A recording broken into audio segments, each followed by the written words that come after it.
Salam sehat Bapak Ibu Sobat Muda yang berbahagia. Kalau pada pagi yang ceria ini kita bisa menjalankan tugas, melaksanakan kegiatan-kegiatan dengan optimal, so pasti karena buah karma baik kita masih ada. Oleh karena itu, sebagai manusia kita harus selalu mengkondisikan karma baik. Mengapa? Karena hanya karma baiklah yang senantiasa mendukung apa yang ingin kita kerjakan.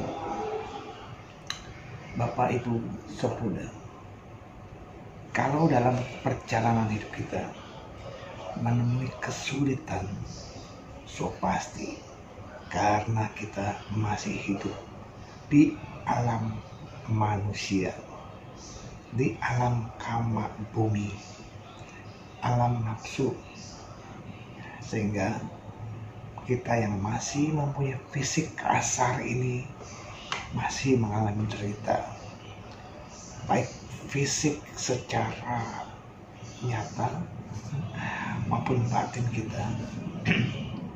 Bapak Ibu Sobat Muda, kita sebagai manusia pasti berharap umur bertambah, kekayaan bertambah, rezeki bertambah, kemasyhuran bertambah, kekuatan bertambah, kecantikan bertambah, kebahagiaan juga bertambah, dan berharap untuk lenyap penderitaan, penyakit, bahaya, permusuhan, kesedihan, resiko, dan kesulitan, juga berbagai rintangan. Kita berharap itu lenyap. Kalau yang baik kita harapkan dan yang buruk tidak kita harapkan, pasti butuh pendukung. Apa pendukungnya?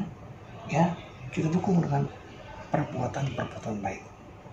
Kondisi baik yang kita harapkan ini akan termunculkan tentu dengan kita pernah berbuat baik dan sering berbuat baik, agar kondisi jahat, kondisi tidak bagus terhindar. Kita hindari perbuatan keliru, perbuatan yang tidak pantas. Apakah semudah itu kita berbuat atau mengkondisikan? Tentu tidak. Butuh perjuangan. Dari pikiran baik akhirnya muncul perbuatan baik, mata pencaharian baik, ucapan baik. Maka itu kita sebagai umat Buddha punya pondasi sila 5 latihan kemoralan. Bukan cuma 5, tapi banyak juga sila-sila lainnya, seperti yang terdapat dalam Manggala Sutta, Sikalwada Sutta, Paraboa Sutta. Itu pun landasan kemoralan kita. Hanya saja 5 latihan kemoralan itu adalah hal yang pokok bagi kita umat Buddha. Kemudian kebaikan apa lagi yang bisa kita kerjakan? Ya seperti berdana, menjalankan sila, samadhi, bertegur sapa, belajar, mengendalikan diri, mengendalikan batin, memusatkan perhatian. Itu pun kebaikan. Seperti pada saat ini kita bertegur sapa dengan sobat-sobat, dengan sahabat, dengan bijaksana tentunya ya, melalui kalimat-kalimat yang kita kirimkan, atau gambar-gambar, atau mungkin video call yang kita komunikasikan, kita berbincang-bincang dengan teman kita. Bapak Ibu Sobat Muda, kondisi pandemi terkadang membuat kita jarang bertemu.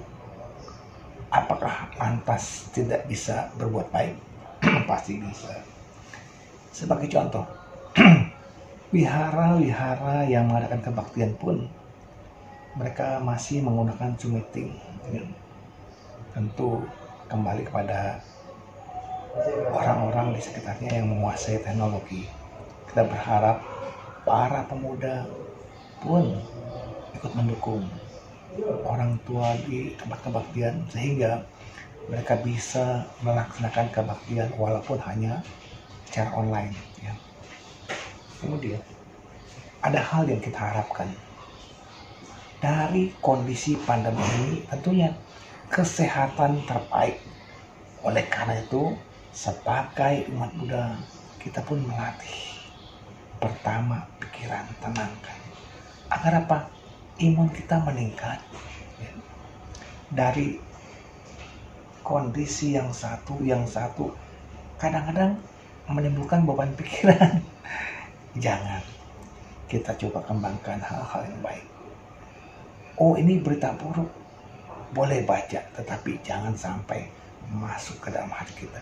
Sehingga timbul kepanikan yang berlebihan. Kita perlu tahu informasi-informasi mana saja. Ya misalnya ini zona merah atau kuning atau hijau, kita perlu tahu yang mana-mana. Namun sebagai manusia pun ya kita tetap menjaga protokol kesehatan. Pakailah masker, cuci tangan dengan sabun di air yang mengalir. Nah itu. Lalu pada saat ini pun kita harus sempatkan diri membacakan parita-parita suci. Untuk apa? Untuk membuat perlindungan dalam batin kita. Berlindung kepada Buddha, berlindung kepada Dharma, dan berlindung kepada Sangha. Pak, apakah Buddha lantas memberikan perlindungan kepada kita? Iya. Kenapa? Karena kita menjalankan Dharma. Kebaikan itulah yang menjadi sumber pelindung kita. Bapak, Ibu, Sobat Buddha. Buddha menginspirasi pada kita untuk mencapai pembebasan, untuk mencapai tujuan akhir. Ingat, tujuan akhir itu bukan hayalan, tetapi tujuan yang harus kita capai dengan perjuangan yang kuat, perjuangan yang gigih. Mulai dari sila, kemoralan, kesabaran, semangat, berdana, terus kita mulai. Tentunya kita awali yang paling gampang, dana ya. Dana kita awali. Kenapa dana? Ya, karena dana kita diajarkan melepas, bersikap rendah hati, mau memberi, mau menolong. Pertolongan, sikap rendah hati inilah yang akhirnya memunculkan kita untuk melepaskan keegoan. Bapak, Ibu, Sobat Buddha, terkadang banyak persoalan, banyak masalah yang timbul bukan dari mana-mana, tetapi dari cara pandang kita, keegoan kita. Ini buku saya, ini bukumu, ini pensil saya, ini pensilmu, ini baju saya, ini milikku, ini hartaku. Akhirnya karena keegoan menggenggam keras, terjadilah pertengkaran. Apalagi yang namanya harta. Terkadang kita bisa dibutakan. Mata batin kita terbungkus oleh keserakahan, menyebabkan tidak bisa melihat apa makna harta tersebut. Boleh kaya, boleh. Umat Buddha boleh kaya raya, sekaya-kayanya. Namun ingat, sarana harta tadi hanyalah sarana untuk kita berbuat baik. Jadikanlah harta tadi, kekayaan tadi sebagai jasa. Punya jasa. Kita berbuat baik. Harta ini kita kembangkan jadi kebaikan. Tenaga kita pun demikian. Kesehatan yang kita miliki, jadikan punya, jadikan jasa untuk menolong orang lain, membantu orang lain. Ucapan juga jadikan jasa. Sebarkan Dharma, ajarkan kebaikan, bukan merusak karma kita.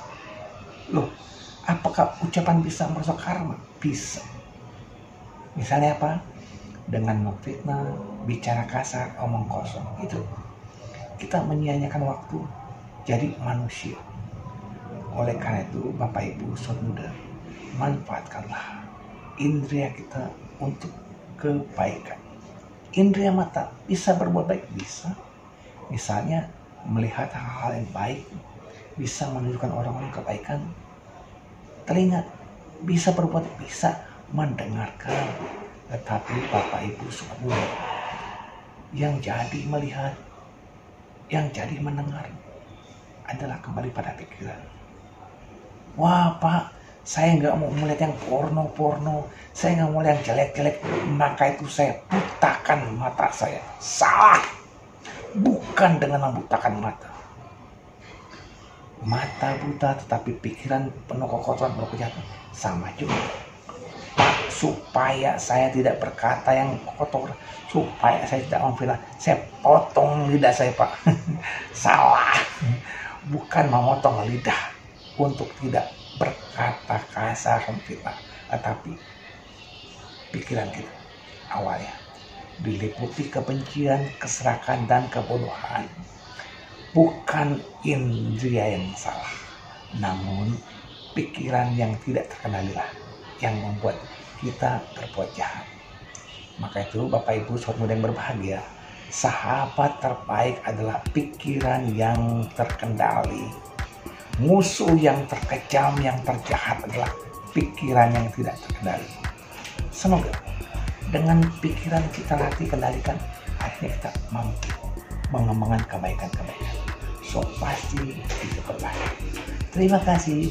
Semoga kita sehat selalu.